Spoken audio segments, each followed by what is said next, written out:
নমস্কার বন্ধুরা, আমি আলপনা সিম্পলের টেস্টিতে আপনাদের সবাইকে স্বাগত। আজকে শেয়ার করব আনারস দিয়ে একটি কেকের রেসিপি। তার জন্য এখানে একটি আনারস নিয়ে নিয়েছি, আর আনারসটা একটু বেশি পাকা দেখে নিয়েছি। পাকা দেখে আনারস নিলে কি হবে, একটু বেশি করে জুস পাওয়া যাবে, আর আনারসগুলো জুস বের করতে অনেক বেশি সুবিধা হবে।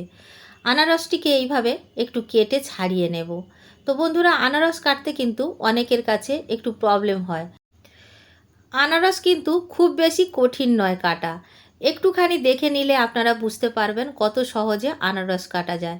তো দেখুন বন্ধুরা, এইভাবে কিন্তু আনারস কেটে নিতে পারেন খুব সহজে। অনেক কম সময়ে আপনি আনারস কেটে নিতে পারবেন। আনারসগুলো এইভাবে পুরো খোসাগুলো ছাড়িয়ে দেওয়ার পরে দেখুন, আমি এর মধ্যে যে একটু চোখ চোখ মতো থাকবে সেগুলো কিন্তু বের করে দেব। এইগুলো গলায় লাগে, মুখের মধ্যে একটু ইচিং হতে থাকে। তো দেখুন বন্ধুরা, এখন ভালো করে আনারসটাকে কেটে নিয়েছি, আর এইভাবে এই চোখ চোখ মতো এগুলো কিন্তু বের করে দিতে হবে। তো আমি আনারসের চোখ বলছি, এটাকে কি বলে আমি নিজে জানি না। তো আপনারা যদি জানেন তো একটু কমেন্ট করে জানাবেন। আনারসের এইভাবে এই অংশগুলো বাদ দিয়ে কেটে নেব। কতটা সহজ দেখে নিশ্চয়ই বুঝতে পারছেন, আর খুব কম সময়ে কিন্তু কেটে নেওয়া যায়। আমার যে বন্ধুরা আনারস কাটতে জানেন তারা হয়তো ভাবছেন যে আনারস কাটা কি আবার দেখাবার আছে। আমার অনেক বন্ধুদের অসুবিধা হয়। আমার চ্যানেলে কোনো রকম আনারস কাটার ভিডিও আপলোড করা নেই, সেজন্য প্রথম থেকে শেষ পর্যন্ত আনারস কাটার ভিডিওটি আমি আপনাদের সঙ্গে শেয়ার করছি। আনারসগুলো কেটে নিয়ে এইভাবে আমি জুস বের করে নিয়েছি। আনারস কেটে আপনারা জুসার দিয়েও কিন্তু জুস বের করে নিতে পারেন। তো এতটা জুসি ছিল, এইভাবেই জুস বের করে নিলেই কিন্তু আমার হয়ে যাচ্ছে। তো সেজন্য আমি আর জুসারে জুস বের করলাম না। আর দেখুন বন্ধুরা, এইভাবে আমি জুস বের করে পরে আমি মেপে আপনাদের সঙ্গে দেখিয়ে দেব কতটা আমি জুস নিয়েছি কেকের জন্য। এখানে কেক টিন আগের থেকে রেডি করে রাখবো। তার জন্য কেক টিনের মধ্যে একটি বাটার পেপার দিয়েছি, আর তারপরে একটু তেল দিচ্ছি। তবে বাটার পেপার দিলে কিন্তু কোনো রকম তেল বা বাটার দেওয়ার প্রয়োজন হয় না। আমি এখানে যাতে করে একটু সাইডে আটকে থাকে সেজন্য একটু তেল দিচ্ছি। এই তেলটা কিন্তু দেওয়ার কোনো প্রয়োজন নেই। তো ভালো করে এইভাবে সব দিকটা দিয়ে এইভাবে আটকে দেব, যাতে করে বারবার উঠে না আসে। কেক টিনের মধ্যে তেল ব্রাশ করে দিয়ে এখন সাইডে রেখে দিয়েছি। এখন একটি মিক্সিং বোল নিয়েছি। মিক্সিং বোলের মধ্যে গুঁড়ো করে নেওয়া চিনি হাফ কাপ দিয়ে দিয়েছি। এখন দিয়ে দেব কোয়ার্টার কাপ রিফাইন্ড তেল। তেলটা কিন্তু ফ্রেশ তেল দেবেন, মানে কোনো রকম ব্যবহার করা আগের থেকে সেই তেল দেবেন না, তাহলে কেকের স্বাদটা খারাপ হয়ে যেতে পারে। তো এখন তেল আর চিনি খুব ভালো করে মিক্স করে নেব। চিনিটা খুব ভালোভাবে কিন্তু গলে গেছে। এমনিতেই চিনিটা গুঁড়ো ছিল, খুব তাড়াতাড়ি গলে গেছে। 1 কাপ দুধ নিয়েছি, তার মধ্যে থেকে কিছুটা দুধ এখন দিয়ে দিলাম। দুধটা দিয়ে সব কিছু আরও একবার ভালো করে মিশিয়ে নেব। মেশাতে মেশাতে একটু ক্রিমি ভাব এসে যাবে, ততক্ষণ আমরা মেশাতে থাকব। তো দেখুন, এখন কিন্তু মেশানো হয়ে গেছে। এখন একটি স্ট্রেনার নিয়ে নিয়েছি, আর এই স্ট্রেনারের মধ্যে ময়দা আমি নিয়ে নেব। এখানে 2 কাপ ময়দা আছে। মেজারিং কাপের 2 কাপ ময়দা আমি এইভাবে মেপে রেখে দিয়েছিলাম। এখন চেলে নেব। তো এই চালনিটার মধ্যে বা এই স্ট্রেনারটার মধ্যে একসাথে সবগুলো যাবে না, এইভাবে অল্প অল্প করে নিয়ে চেলে নেব। আর দেখুন, এখন পুরো ময়দাটা আমি চেলে নেওয়ার পরে আরও কিছু উপকরণ দেব, সেগুলো আপনারা দেখতে থাকুন, ভিডিওটি স্কিপ না করে। আর বন্ধুরা, আমি জানি আপনারা সবাই কেক বানাতে জানেন। এখন আমি এখানে দিয়ে দিয়েছি মিল্ক পাউডার হাফ কাপ, এখানে গুঁড়ো দুধ দিয়েছি। বেকিং পাউডার দিয়ে দেব হাফ চা চামচ, কোয়ার্টার চামচ দিয়ে দেব বেকিং সোডা।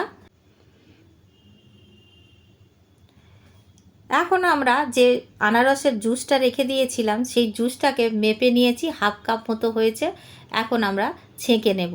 তো জুসটাকে ছেঁকে নেবার পরে এখন দিয়ে দেব 1 চিমটি মতো লবণ। খুব অল্প একটু লবণ দিলেই কিন্তু হয়ে যাবে, আর এই লবণটা দিলে স্বাদটা খুব সুন্দর ব্যালেন্স করবে কেকের। তো ভালো করে এখন মিক্স করে নেব।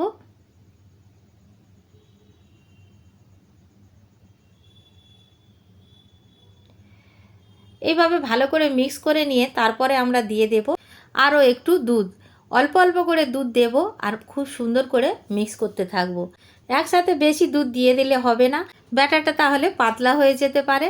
অল্প অল্প করে দুধ দিয়ে এইভাবে আমাদের মিক্স করে নিতে হবে। আর বন্ধুরা, যেদিকে আপনারা টান নিয়ে ঘোরাবেন সেই দিকটাই কিন্তু ঘোরাবেন। এখানে আমি 4 ফোঁটা ফুড কালার দিয়ে দেব। তো ফুড কালারটা অপশনাল, আপনারা দিতে পারেন নাও দিতে পারেন। এখানে ইয়েলো ফুড কালার 4 ফোঁটা দিয়েছি কালারটা সুন্দর আসার জন্য। তো আপনারা কালারটা না চাইলে আপনারাও এটাকে স্কিপ করে যাবেন। ফুড কালার স্বাস্থ্যের পক্ষে কিন্তু একেবারেই ভালো না। এইভাবে মিক্স করতে করতে দেখে নেব যে ঘনত্বটা কেমন হয়েছে। আমার মনে হয়েছে আরও একটু দুধ লাগবে, তো আরও একটু দুধ দিয়ে দিলাম। এখন এইভাবে আমরা খুব ভালো করে মিক্স করে নেব। আর দেখুন, এইভাবে যখন রিবনের মতো পড়তে থাকবে তখন বুঝে নেবেন যে আমাদের ব্যাটারটা খুব সুন্দর রেডি হয়ে গেছে। দেখুন, এখানে 1/4 কাপ মতো দুধ লেগেছে আমাদের আজকের ব্যাটার রেডি করতে। এখানে প্রিহিট করতে দিয়েছিলাম একটি কড়াই গ্যাসের চুলায় বসিয়ে, তার মধ্যে একটা স্ট্যান্ড দিয়ে দিয়েছিলাম। তো এখন কিন্তু সুন্দরভাবে গরম হয়ে গেছে। অপরদিকে আমরা এখানে কেক টিনের মধ্যে ব্যাটারটা দিয়ে দেব, আর ব্যাটারটা খুব সুন্দরভাবে এইভাবে ঢেলে নেব। আর দেখুন ব্যাটারটা কত সুন্দর রেডি হয়েছে আর কত সুন্দরভাবে পড়ছে। পুরো ব্যাটারটাকে আমি এইভাবে নিয়ে নেব। এখন আমরা ব্যাটারটার মধ্যে দিয়ে দেব কিছু টুটি ফুটি। এটাও অপশনাল, আপনারা দিতে পারেন নাও দিতে পারেন। দিলে কিন্তু খুব সুন্দর দেখতেও লাগে আর খেতে তো বেশি ভালো লাগবে। তো দেখুন বন্ধুরা, খুব ভালো করে টুটি ফুটিগুলো দিয়ে দেব। আর এই দুরকম কালার আমার খুব পছন্দের, তো এই জন্য দুরকম কালার দিচ্ছি।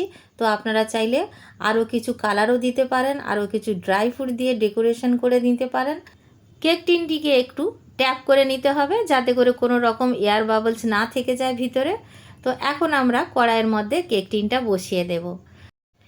এখন ঢাকা দিয়ে হাই ফ্লেমে 5 মিনিট রেখে দেব, আর লো ফ্লেমে রেখে দেব 35 মিনিট। তো টোটাল 40 মিনিট পর আমি দেখাচ্ছি আপনাদের কেকটি কেমন দেখতে হয়েছে। দেখুন কত সুন্দর দেখতে হয়েছে, খুবই নরম বাইরে থেকে।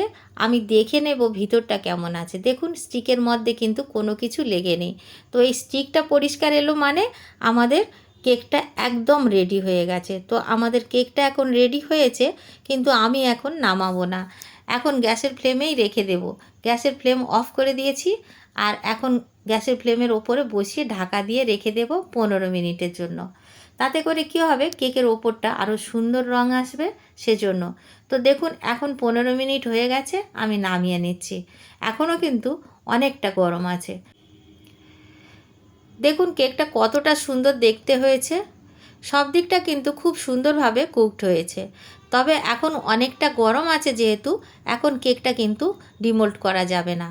কেকটা একটু ঠান্ডা হলে তারপরে খুব সহজেই কিন্তু ডিমোল্ড হয়ে যাবে। কেক যাতে বেশি ড্রাই না হয়ে যায় সেজন্য আমি এখানে একটি ঢাকা দিয়েছি। তবে ঢাকাটা একটু আলগা আলগাভাবে দিতে হবে যাতে করে ব্যাপারের জল কেকের মধ্যে না পড়ে যায়। তো দেখুন এখন ঠান্ডা হয়ে গেছে, আমি আপনাদের সঙ্গে শেয়ার করছি কেকটিকে ডিমোল্ড করে কত সহজে উঠে আসছে দেখে নিশ্চয়ই বুঝতে পারছেন।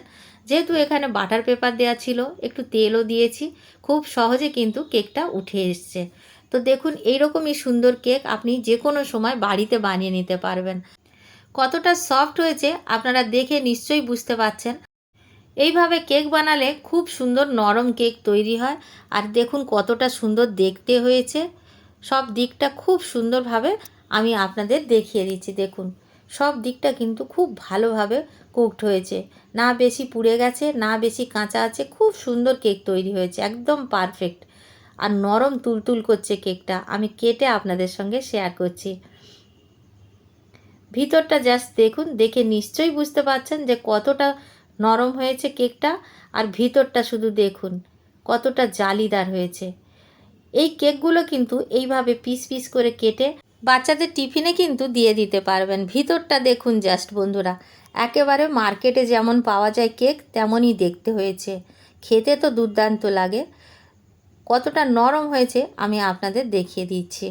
আর এখানে দেখুন আমি বাকি কেকটা কেটে নিচ্ছি। সব কেকগুলোই কিন্তু এইভাবে আমি কেটে আপনাদের দেখিয়ে দিচ্ছি। দেখুন ভিতরটা কতটা সুন্দর দেখতে লাগছে। আনারস দিয়ে কেক বানালে আনারসের ফ্লেভার ভরপুর পাওয়া যাবে। তবে আপনাদের কাছে যদি আনারস বাড়িতে না থাকে তাহলে আপনারা আনারসের যে জুস কিনতে পাওয়া যায় সেই জুসটা দিয়েও কিন্তু বানিয়ে নিতে পারবেন।